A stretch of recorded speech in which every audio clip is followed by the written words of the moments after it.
जय माता दी एवरीवन, कैसे हैं आप। आज मैं आपको फियर को आगे बढ़ाते हुए बताना चाहूँगी। मैंने लास्ट आपको बताया फियर ऑफ पब्लिक स्पीकिंग। अब मैं आपको बताऊँगी फियर ऑफ डेथ। मौत से कैसे डर लगता है। मौत का डर सब में होता है। केवल 11% लोग हैं जो रोज़ मौत के साथ जीते हैं। उन्हें फ़र्क नहीं पड़ता। वो उसको अपनी दैनिक दिनचर्या मानते हैं कि एक दिन तो आनी है और आ ही जाएगी। तो मौत का डर जो होता है ना, हमें डराता है। हम सबको पता है कि हम एक दिन जाएंगे, लेकिन हम फिर भी मरना नहीं चाहते। पता है क्यों? हम अपने अपनों को नहीं खोना चाहते हैं। बड़े लोगों को, बुढ़े लोगों को इसलिए डर लगता है कि उनको लगता है कि उनका परिवार छूट जाएगा, बच्चे छूट जाएंगे। वो इसलिए जीना चाहते हैं, वो नहीं जाना चाहते।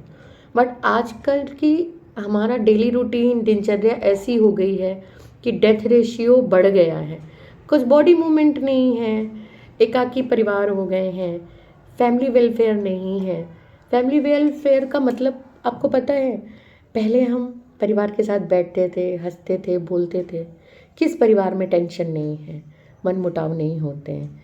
ये हमारे लाइफ का एक हिस्सा है जो होता ही है। किसी के साथ कड़वी यादें हैं, किसी के साथ अच्छी यादें हैं। पर इन सब का बेस्ट पार्ट पता है क्या होता है? अगर कड़वी यादें हैं तो फॉरगिव कर दो, एक कदम बढ़ा दो और उस अपने के साथ एक हो जाओ। अच्छी यादें हैं तो उसे और गहराई में ले जाओ। तो मौत के डर से आप कैसे बच सकते हैं? सबसे ज़्यादा मौत का डर किस में होता है आपको पता है? बच्चों में। हमारे जो 5 साल से लेके 11 साल तक के बच्चे हैं ना, इनमें डेथ ऑफ फियर बहुत होता है। क्योंकि इनकी लाइफ शुरू हो रही होती है। तो जनरली मम्मी पापा उन्हें समझाते हैं कि पढ़ना है, बच्चे अच्छे मार्क्स लाने हैं। बहुत से बच्चे पिटाई भी खाते हैं, उनका मन नहीं लगता है, तो उनके अंदर डर होता है और उस रेशियो में बच्चों की डेथ होती है। अभी हमारे बहुत सारे साइंटिस्ट हैं, बहुत सारे राइटर्स हैं जो इस पे काम कर रहे हैं। आप कैसे अपने फियर ऑफ डेथ को हटा सकते हैं? फियर ऑफ डेथ को हटाने के लिए आपने कुछ नहीं करना है। अपने डेली रूटीन बनाना है, आपने बातें करनी है, एक्सरसाइज करनी है, talk therapy, inner child healing. आजकल बहुत से रास्ते हैं जिनसे आप अपने अंदर का डर दूर कर सकते हैं। डर आपको एक दीमक की तरह खाने लगता है और आपको पता नहीं चलता है। जब आपको रिजेक्शन मिलता है, चाहे वो बच्चा हो वो बड़ा हो, तो आपको लगता है कि मैं मर ही जाऊँ तो अच्छा है। आप बात बात में धमकी देने लगते हैं, मैं मर जाऊँगा, मैं तुमको मार दूँगा। तो ये क्या है? ये डर है, ये डिप्रेशन है जो आपके दिमाग पे हावी हो जाता है।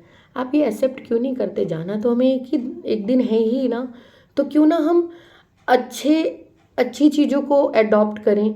अगर हमें कोई चीज़ तकलीफ़ दे रही है, अगर हमें एंजाइटी हो रही है, कुछ अगर हमें एंगर आ रहा है, तो हम कुछ समय के लिए शांत हो जाएं।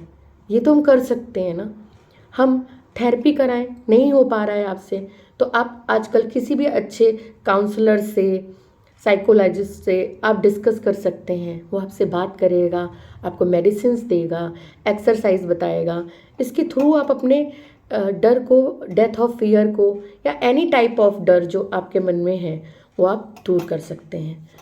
मृत्यु एक ऐसी चीज़ है, आप याद रखिए, वो एक दिन आनी ही आनी है, इसलिए इससे डरने की ज़रूरत नहीं है।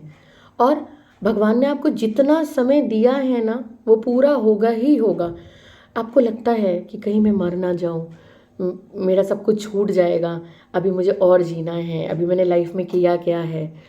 तो आप एक चीज़ देखिए ना, जितना समय आपको मिला है आप उसमें क्या क्या कर रहे हैं। क्योंकि समय तो अपने हिसाब से चलता रहेगा, हमारा ही आना जाना लगा रहेगा। तो आपको इन चीज़ों को ऑब्जर्व करना है। कभी कभी फियर ऑफ डेथ किस चीज़ का होता है? हमें फोबिया हो जाता है, हमें किसी की बात अच्छी नहीं लगती, कोई हमें समझाता है ना तो हमें सबसे ज़्यादा गुस्सा आता है। ये लगता है कि उसका सर ही फोड़ दूँ। ये भी एक डर है और इसके कारण भी मौत होती है। सडनली अगर आपको कोई कुछ कह रहा है और आपका माइंड आपके कंट्रोल में नहीं है, तो आप कोई चीज़ लेते हैं और उसके सर पे दे मारते हैं। इससे भी सामने वाले की मौत होती है। और फिर आप डर जाते हैं, इतनी बुरी तरीके डर जाते हैं कि आप अपने आप को हार्म पहुंचा लेते हैं। तो बहुत सारे ऑब्जेक्ट्स हैं जिन पे आप नज़र डालेंगे तो आपको मिलेगा। बहुत सारी बुक्स हैं इसके बारे में, फियर ऑफ डेथ और कुछ। हम बहुत डिटेल में नहीं जा रहे हैं, मैं आपको बहुत शॉर्ट में एक्सप्लेन कर रही हूँ कि ये आप एक्सेप्ट कर लीजिए कि अगर आपने जन्म लिया है तो आपको जाना ही जाना है, और जितना समय आपको मिला है वो अच्छा फुलफिल होना चाहिए। और अगर कुछ आपके साथ गलत हो रहा है तो उसके लिए आवाज़ उठाइए, उससे निकलने की कोशिश करिए, अपना रूटीन बनाइए। उस रूटीन में एक्सरसाइज, ध्यान, टॉक थेरेपी और इनर चाइल्ड हीलिंग, बहुत सारी चीज़ें। आजकल तो हीलिंग बहुत बहुत फैली है ऑल ओवर वर्ल्ड, तो आप अपनी हीलिंग करा सकते हैं, थेरेपी करा सकते हैं। और आजकल तो इतनी सारी थेरेपी चल रही है कि मुझे भी नहीं पता, लेकिन अगर आप लर्नर हैं तो आप इसके बारे में पता कर सकते हैं और उसे सीख सकते हैं। तो अपने मौत के डर को अपनी ताकत बनाइए और आप ये फील करिए कि आप अपने मौत को अपने हाथ में लेके चल रहे हैं। आपको एक बात बताऊं, हम सब रोज़ मरते हैं, जिसे नींद कहते हैं। जब आपकी बॉडी थक जाती है ना तो आप सो जाते हैं, आपके कंट्रोल में नहीं होता है जगना। आप कितनी भी कोशिश कर लो मैं जगूं जगूं, पर आपकी बॉडी साथ नहीं देती है, क्योंकि आपकी बॉडी एक मशीन है, उसको भी रेस्ट की ज़रूरत है। या हम इस पे ध्यान नहीं देते हैं। जो आप सोते हैं ना, वो भी मृत्यु की एक प्रक्रिया है जिसमें आप सो जाते हैं। आपका बॉडी मूवमेंट नहीं होता, आपको होश नहीं होता। तो भगवान ने कितनी सहजता से आपको 6 से 8 घंटे की मृत्यु दे रखी है। सिर्फ एनिमल्स में हमारा डॉग पेट होता है जो चौकन्नी नींद सोता है, जो सडनली जग जाता है। हमारे नींद के भी ना कई टाइप्स हैं, तो उसी में हमारी जो नींद होती है ना, वो भी मृत्यु का एक छोटा सा पार्ट है जो हमें रिफ़्रेश करने के लिए होता है।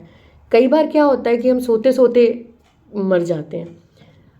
हम एकदम से उठते हैं, अरे देखो चाचा जी तो कुछ बोल ही नहीं रहे हैं, उनकी बॉडी मूवमेंट नहीं कर रही, और हम डॉक्टर को बुलाते हैं, हम चेक करते हैं तो हम देखते हैं कि वो इंसान जा चुका है। स्पिरिचुअल फील्ड में आपको इसके बारे में पुराणों में बहुत कुछ मिलेगा, विष्णु पुराण और गरुड़ पुराण, इसमें आपको बहुत सारी बातें बताई जाएंगी। मैं तो जस्ट आपको एक मृत्यु का भय बता रही थी और उससे निकलना बता रही थी। तो अपनी मृत्यु को अपनी नींद के साथ ब्लेसिंग्स दीजिए कि भगवान आज मैं अच्छे से सो रही हूँ, मुझे नेक्स्ट डे अच्छे से उठाना और मुझ में अच्छे विचारों का संचार करना, और मैं दूसरों को अच्छे विचार सिखा सकूं, दूसरों के साथ अच्छे से रह सकूं, मैं किसी का भी बुरा ना चाहूं। मौत तो एक दिन आनी आनी है, इसलिए डरना नहीं है। करना क्या है, खुश रहना है, फॉरगिवनेस करना है। जब आप फॉरगिव कर देते हैं ना तो वो बात आपको परेशान करना बंद कर देती है, तो आपको डर नहीं लगेगा। एक छोटा सा इंसिडेंट मैं आपको बताने वाली थी पर मैं भूल गई, बट मैं आपको बताती हूँ। एक पेरेंट्स थे, उनका बच्चा 10th क्लास में था, आ गया था, उसके एग्ज़ाम होने वाले थे। मदर फादर अपने में बहुत बिजी रहते थे, पर उन्हें बच्चे से बहुत उम्मीद थी कि तुम बेटा बहुत अच्छे नंबर लाना, वो लाना। बच्चा प्रेशर फील करने लगा, वो मेहनत कर रहा था, पर उसके मम्मी पापा उससे सिर्फ और सिर्फ पढ़ाई की बात करना, उसको ये नहीं देखना कि बच्चा कैसे कर रहा है कैसे नहीं कर रहा है। तुम्हें अच्छे मार्क्स लाने हैं, तुम्हारा 10th है, तुम्हारा बोर्ड है। बच्चे के नंबर एक सब्जेक्ट में कम आ जाते हैं तो उसके फादर उसे डांटते हैं। वो इतना डर जाता है, इतना डर जाता है कि वो सुसाइड कर लेता है। आजकल आप देखेंगे कि हमारे बच्चों के सुसाइड केस बहुत आ रहे हैं। तो मेरे आप लोगों से एक रिक्वेस्ट है कि प्लीज़ अपने बच्चों को मत डांटिए। पढ़ाई से ज़िंदगी ख़त्म नहीं होती है, कुछ कम नंबर आएंगे, कुछ ज़्यादा नंबर आएंगे, उन पे प्रेशर मत बनाइए। ये मृत्यु का भय बच्चों में बहुत बढ़ रहा है और ये हम ही रोक सकते हैं, पेरेंट्स रोक सकते हैं। अपने बच्चे को कंफर्ट जोन में रखिए, उन्हें पढ़ाइए, उन्हें डांटिए, पर उसकी एक लिमिट बनाइए। फिर देखिए आपके बच्चे कितना अच्छा ग्रोथ करेंगे। पहले भी बच्चे पढ़ते थे ना, गुरुकुल में जाते थे ना। और अपने बच्चों को फ़ोन से दूर रखिए। फ़ोन एक ऐसी चीज़ है ना जो हमारे बच्चों को खा रहा है। मेरी भी पूरी कोशिश रहती है कि मैं अपने बच्चे को फ़ोन कम दूँ। आधे घंटे दो, कोई बात नहीं है, 1 घंटे दो, पर ये नहीं कि आपने उसे पकड़ा दिया और आप अपनी दुनिया में मस्त हैं। बच्चे आप पे डिपेंड हैं। जब तक वो समझदार नहीं हो जाते हैं, आपको उनको देखना है। ये आपकी ड्यूटी है। तो मृत्यु के भय को ख़त्म करने के लिए सबसे पहले हम बड़ों को अवेयर होना होगा, तभी हम अपने आने वाली जनरेशन को इस डर से निकाल सकते हैं। आज के लिए इतना ही, हम फिर मिलेंगे एक नए टॉपिक के साथ। अगर आपको मेरा ये चैनल पसंद आ रहा है दोस्तों, तो प्लीज़ सब्सक्राइब करें, शेयर करें, लाइक करें। धन्यवाद।